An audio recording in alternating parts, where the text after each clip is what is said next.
Yang satu ini, fams, bisa menjadi solusi pengganti beras yang rasanya enak tenan. Ubi madu untuk ekspor. Kalau ngomongin soal ubi madu, fams, udah pasti nih, ingatan kita bakal langsung tertuju pada jenis ubi madu dari Cilembu. Ubi madu ini sangat identik ya, fams, dengan kata Cilembu, sebuah desa di Kecamatan Pamulihan, Kabupaten Sumedang, Jawa Barat. Tapi siapa sangka, fams, ubi madu ini ternyata nggak hanya tumbuh subur di desa Cilembu aja loh. Bergeser sedikit ke Jawa Tengah, ada juga nih ubi madu yang bahkan telah terbang jauh ke pasar dunia.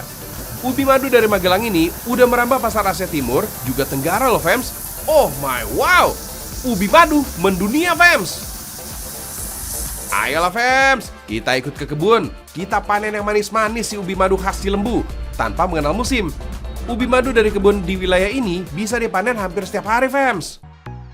Oh iya, kebun ubi madu dari Jawa Tengah ini berlokasi di Kabupaten Magelang, tepatnya di Dusun Truni, Kelurahan Candisari, Kecamatan Windusari. Makanya nih ya, jenis ubi madu dari sini dipasarkan dikenal juga dengan nama ubi madu sari. Fams, ubi adalah sebutan untuk umbi tanaman yang dapat dijadikan sebagai bahan pangan. Biasanya sih jenis umbi-umbian ini menjadi bahan pangan alternatif pengganti nasi. Di Indonesia, jenis ubi kayu alias singkong dan jenis ubi jalar jadi yang paling populer diminati di masyarakat. Nah, untuk ubi madu ini masuk ke dalam jenis ubi jalar, fams. Umumnya nih, fams, jenis ubi jalar ini dipanen dalam periode waktu 3-5 bulan sekali. Tapi di sini, petani ubi di Windusari ini tidak mengenal istilah panen raya. Untuk mengakali tingginya permintaan pasar, sejak awal ubi ditanam ini tidak bersamaan. Hasilnya, lahan panennya pun bisa bergantian.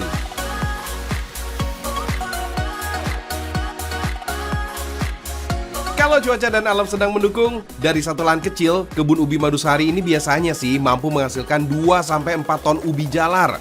Nah, dari kebun para petani, ubi lanjut dibawa untuk dibersihkan dan disortir sesuai dengan jenis atau grade-nya. Ubi madu yang tumbuh di dalam tanah harus dicuci satu persatu. Tentu akan memakan waktu. Makanya nih, walau skalanya masih rumahan, sentuhan teknologi sederhana ini juga diterapkan. Dengan mesin cuci ubi seperti ini, lumayanlah bisa mempersingkat waktu produksi. Maklum deh, fams, dari tempat ini sekitar 1 ton ubi madu harus didistribusikan ke banyak pasar di dalam Pulau Jawa maupun sampai ke luar negeri. Huish, ngeri, fams. Untuk ubi yang olahan, kita masih di wilayah seputaran di Jawa aja. Untuk pasar-pasar sama toko oleh-oleh. Terus untuk yang grade B-nya itu masuk di supermarket. Itu kita masih di All Jateng. Terus yang A itu masuk ke ekspor, kita lewat ke perusahaan ekspor sayur mayur dan buah-buahan gitu. Wilayah Asia Timur seperti Jepang dan Korea menjadi pasar terbesar pendistribusian ubi madu sari kualitas terbaik dari Magelang ini, fams. Sedangkan untuk Asia Tenggara, negeri singa Singapura menjadi market utamanya.